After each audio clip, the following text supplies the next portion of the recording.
Ya memang sih suaminya ada gaji gitu, cuman yo tahu sendiri kan, mungkin merasa gimana. Aku bilang ya itu kan udah pilihan kamu sendiri, jadi ya harus gimana cara untuk besarin anak kayak gitu. Seperti aku sebagai seorang ibu kan juga memperjuangkan kamu sampai besar sampai saat ini kan kayak gitu.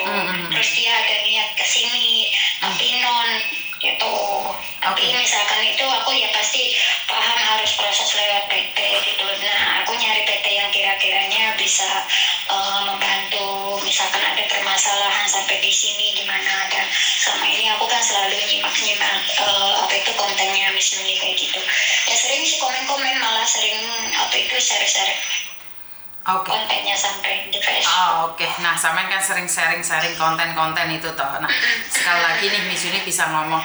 Kamu tahu kan di Hong Kong sini tidak mudah, dan sampean nih pelajaran buat teman-teman yang lain nih. Ini aku tahu namanya sampean tapi nggak perlu di-sharekan nama sampean karena saya ingin berbagi nih, tak masuk no YouTube sama Facebook.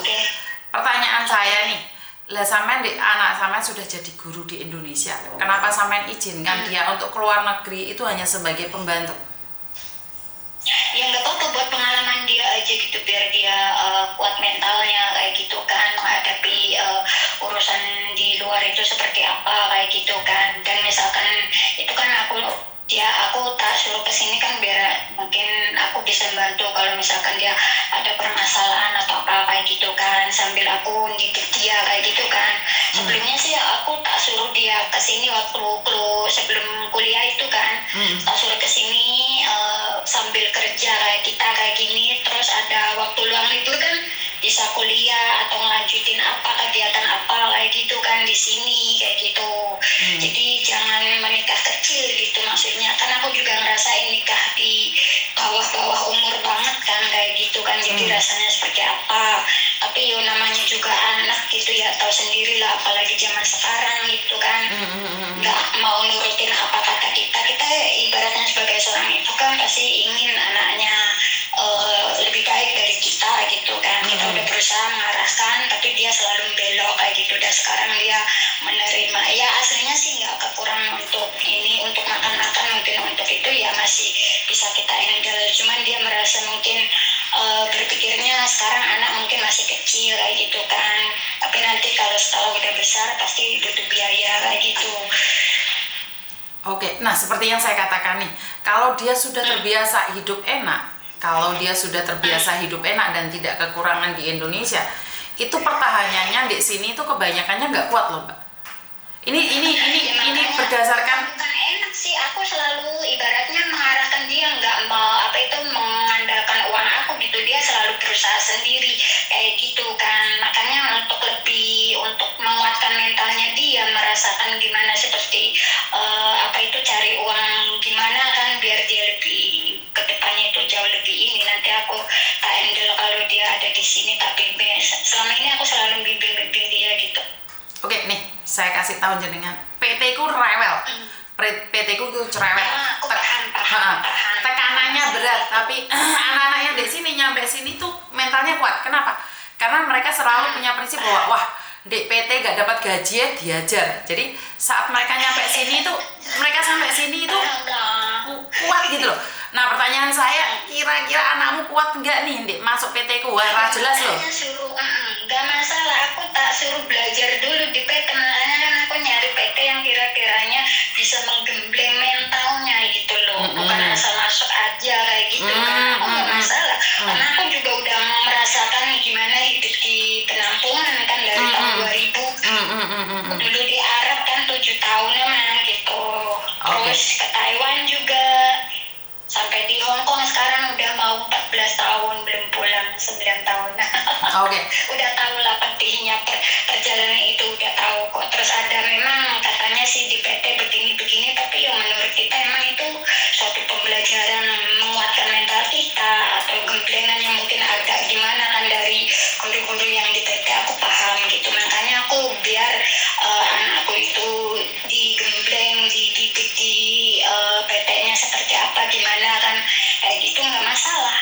Oke, ini ibu yang bijak ya, karena saya pernah ada ini salah satu ibu itu marah ke saya karena anaknya itu datang ke Hong Kong itu bekerja, bukan untuk bersihin PT, bukan untuk bekerja di PT. Jadi diajarin jalan cepat itu anaknya peradul sama ibunya. Akhirnya sayanya takut nih bantu anak-anak yang ibunya di sini, atau bukan tidak semua.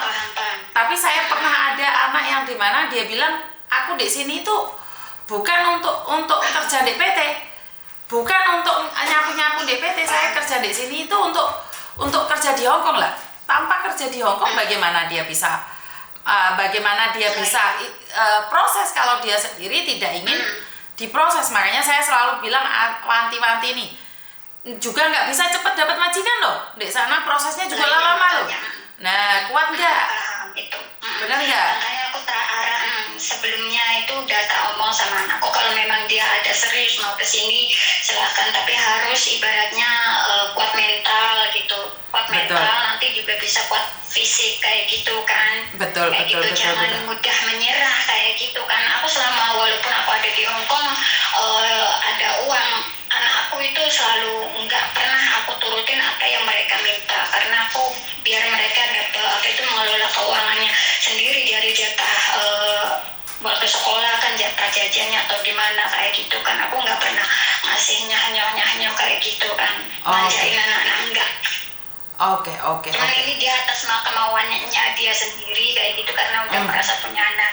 Aku bilang kenapa nggak dari sebelum nikah? Aku bilang kan aku mikir kamu belum nikah kan bisa bebas kemana-mana, terus apa yang kamu mau kan gitu. Selagi kamu masih untung ibu, ibaratnya masih muda, masih nggak begitu mengharapkan uang dari anak-anak kan kayak gitu. Coba bayangin ibu dari kecil, dari umur 20, sebelum 20 aja udah merantau ngasih uang besarin adik-adik, besarin kalian kayak gitu kan, itu belum orang tua kayak gitu. Karena mumpung ibu masih belum mengharapkan uang dari kamu, ya kamu bebas untuk dapat gaji buat kamu sendiri. Yang penting kamu handle keuangan kayak gitu kan dengan baik kayak gitu kan. Suatu saat nanti kamu bisa sukses, kamu bisa memilih laki-laki mana yang kiranya cocok buat kamu kayak gitu. Tapi akhirnya kayak gitu kan, mau gimana lagi, sekarang dia ngerasain katanya dijatah cuma sekian. Ya memang harus gimana, kita sebagai seorang istri harus bisa menghandle keuangan kan kayak gitu untuk suami. Tapi dia mikirnya kan mungkin anaknya nanti ke depan biaya besar, mungkin melihat dari keadaan aku juga kan, memang aku juga udah cerai gitu, jadi membesarin dari anak kecil-kecil dia mungkin tahu bagaimana aku perjuangannya kayak gitu. Dia pengen kesini kayak gitu. Ya udah nanti aku tanya-tanya dulu yang di PT kira-kiranya yang yang baik, yang kiranya misalkan ada permasalahan atau apa bisa membantu kayak gitu. Oke, siap. Sih aku tanya sama agent mana itu, cuman ya teman juga dia kerja di agent kayak gitu, cuman respectnya itu kurang ini, jadi makanya aku tanya sama Miss Yuni aja kayak gitu kan. Oke, tapi Miss Yuni sudah menjelaskan ya bahwa di PT tidak seindah. Udah paham. Oke, udah paham ya. Aku selalu nyimak problem-problem itu di konten-kontennya Miss Yuni. Dan aku juga udah tahu situasi di gimana rasanya digembleng di PT apa itu tahu. Dan memang itu ada baiknya buat kita juga kayak gitu. Kadang dibentak atau apa kan ada yang cengeng atau gimana kan, ya itu udah biasalah untuk untuk menguatkan kita kayak gitu. Gitu. Aku udah ngerasain kok di PT dulu. Jadi aku udah tahu, udah arahin anak-anakku seperti apa dan bagaimana misalkan ada permasalahan atau apa ya kita tinggal mengarahkan anak aja, nggak harus menyalahkan PT-nya. Memang dari PT juga prosesnya seperti itu kan. Bukan untuk kita datang ke Hong Kong itu kan bukan untuk leha-leha atau gimana kan, kita di sini kan kerja kayak gitu. Paham itu. Jadi misalkan ada yang PT cabangnya di Indramayu nggak kira-kira atau kan dimanapun kan nggak masalah, atau yang penting dia harus semangat. Kalau deket ntar malah sering-sering pulang, dia biarkan aja jauh, biar dia semangat. Ya itu aku kemarin sih nanya misalkan ada yang daerah deket gimana kayak gitu kan, ya coba nanti kalau misalkan aku lebih baik jauh. Aku dulu juga di PT itu nggak mau sering dibesuk sama orang tua kayak gitu. Jadi aku makan seadanya di PT kayak gitu, nggak harus banyak kan orang minta kiriman ini bla bla bla kayak gitu. Kalau aku nggak, aku udah jauh dari orang tua, harus menguatkan mental sendiri, gimana makan apa adanya yang di itu, kadang puasa kadang gimana kayak gitu kan. Jadi Betul, biar betul, kita betul. terbiasa di rumahnya majikan kayak gitu kan. Gitu. Oke, berarti sampean oke ya. Nanti sudah tak kasih nomornya. Sekarang sudah masukin aja. Sekarang itu SMS ke dia. SMS ke dia ke PT. Ke PT. Oke, itu ya. Oke. Kemarin sampai tuh Koko Thomas juga udah ngasih sih PT ini waktu itu kan teman gitu juga proses itu, terus ada yang kemarin itu dia lagi diiniin sama Koko Thomas kok. Oke. Sebelumnya itu loh. Oke, siap. Jadi diarahin ke situ ya. Iya, betul. Dokumennya apa kayak gitu ya. Betul. Jadi Oke, makasih Miss Yu. Oke.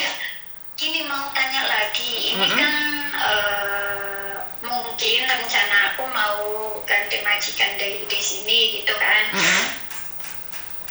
Permasalahan mungkin tahun depan bulan 10-11 kayak gitu kan, mungkin aku lewat Miss Yuni kayak gitu. Cuman datanya di data asli aku kan ditahan sama majikan yang sini gitu kan. Itu. Oke. Jadi misalkan apa itu gimana ya cara? Iya, nanti tak ajarin. Masih berapa kali itu udah nanyain terus, masalahnya kan di sini aslinya bukan job aku. Oke. Ini aku yang tanda tangan, dengerin ceritanya dulu. Ini yang tanda tangan sebelumnya kan nenekku dulu itu kurang 3 tahun, kurang 2 bulan kan meninggal. Nah, itu dikenalin sama saudara dari majikan yang kemarin nenek meninggal tuh. Nah, tanda tangan jaga nenek lagi, tapi visa belum turun. Terus nenek meninggal lagi. Nah, yang tanda tangan itu kan anaknya gitu. Jadi dia merasa mungkin rugi, jadi dilempar ke sini ke saudaranya kayak gitu. Nah, di sini itu kayak kuil wihara kayak gitu, sembayangan naik, ada 4 lantai itu naik turun tangga. Tapi aku menguatkan diri gitu ya, bertahan gitu. Aslinya sama majikanku yang kemarin itu suruh keluar gitu, maksudnya suruh mutus kayak gitu. Cuman aku nggak mau, aku berusaha bertahan di sini dulu, menguatkan mental dan fisik aku kayak gitu. Kalau notice pun juga nanti rekor selama aku di Hongkong aku nggak ada permasalahan notice atau di gimana gitu kan, semua baik-baik aja. Dulu masa sekarang ibaratnya aku nyerah gitu, aku nggak mau nyerah kayak gitu. Kalau masalah kerjaan aku masih bisa di-handle, dan awalnya satu orang itu yang majikan satu itu agak gimana gitu ya, karakternya itu keras, tapi sekarang udah bisa lunak gitu, aku udah bisa ngadepi dia kayak gitu kan. Udah oke semuanya, cuman ya hanya tenaga aja gitu. Kadang banyak orang kan sembayangan di sini kayak gitu, naik turun tangga, tapi udah membuat tenaga dan fisik aku semakin kuat kayak gitu. Jadi untuk kedepannya misalkan pindah majikan atau berganti majikan, pastinya kan karakter majikan kan beda-beda gitu. Jadi kita udah bisa mengetahui karakternya orang Hongkong seperti apa, gimana kan kita bisa mengantisipasi kayak gitu. Jadi mungkin bulan 10 atau 11 itu tahun depan mungkin aku berusaha untuk cari majikan lagi, mungkin lewat Miss Yuni. Cuman datanya itu takutnya mereka nggak seneng kayak gitu, karena mereka udah merasa cocok, karena apapun itu aku nggak pernah ngeluh gitu, karena nggak pernah ngalah, walaupun dia kadang bengok atau apa, aku nggak pernah sedih atau gimana gitu. Aku tak senyumin aja kayak gitu dan berusaha berdoa gitu yang terbaiknya. Takutnya yang itu dia nggak bosan gitu. Jadi gimana gitu alasannya, aku ngomong sih sama majikanku yang kemarin, tapi kan nggak apa-apa, itu kan bukan majikan kamu kayak gitu kan gitu. Oke, pertanyaannya sampean yang awal, sebentar, gantian Miss Yuni yang ngomong. Pertanyaan sampean yang pertama sudah saya jawab, terus pertanyaan yang kedua tentang sampean sendiri. Nah, kan kamu masih lama finishnya ya, kita tunggu aja 3 bulan sebelum finish kamu telepon saya atau datang ke kantor saya, itu aja. Karena kalau kita memikirkan nanti libur mungkin mau datang silaturahmi ke tempatnya sampai siap, saya tunggu. Oke. Ya, sharing-sharing aja gitulah, ikut podcast, terus ikut spek up kira-kira gimana perkembangan area-area BMI, kebanyakan yang pada titik-titik rasanya. Oke. Aku juga aslinya punya pengalaman juga, jadi pengen spek up juga biar orang-orang lain gitu lebih juga dari sharingnya beberapa BMI yang ada di Hong Kong, problem-problemnya seperti apa dan bagaimana untuk bisa mencerdaskan mereka lagi kayak gitu kan. Jangan mudah ibaratnya apa itu tergoda hanya karena cinta, karena ada beberapa teman deket juga kayak gitu, kenal juga kan kayak gitu. Jadi bisa untuk antisipasi gimana seperti apa itu bila mana kita berhubungan atau berteman dengan teman atau dengan masalah laki-laki atau dengan pekerjaan dengan majikan kayak gitu kan, bisa sharing-sharing sama Miss Yuni nanti. Oke, siap, saya tunggu. Terima kasih. Jadi nanti aku tak hubungin PT-nya itu, terus nanti tak suruh anakku itu gimana prosesnya kayak gitu. Siap. Tak kabari lagi sama Miss Yuni. Makasih. Matur numbah nuwun. Aku selalu nyimak kok konten-kontennya. Terima kasih sekali, matur numbah nuwun. Kalau lagi sambil masak apa-apa itu tak nyetelin aja kontennya Miss Yuni. Jadi kadang ada wawasan juga, kadang senyum-senyum sendiri, kadang ikut keriput juga gitu, gemes. Oke, siap, matur numbah nuwun ya. Sampai ketemu lagi. Di konten-kontennya. Oke, matur numbah nuwun. Ya, assalamualaikum. Oke, terima kasih buat teman-teman yang selalu memberikan dukungan pada saya. Terima kasih sekali dan wassalamualaikum warahmatullahi wabarakatuh. Berkat Tuhan mengalir atas hidup kita semua. Semoga semua makhluk hidup bahagia dan terima kasih, Bapak.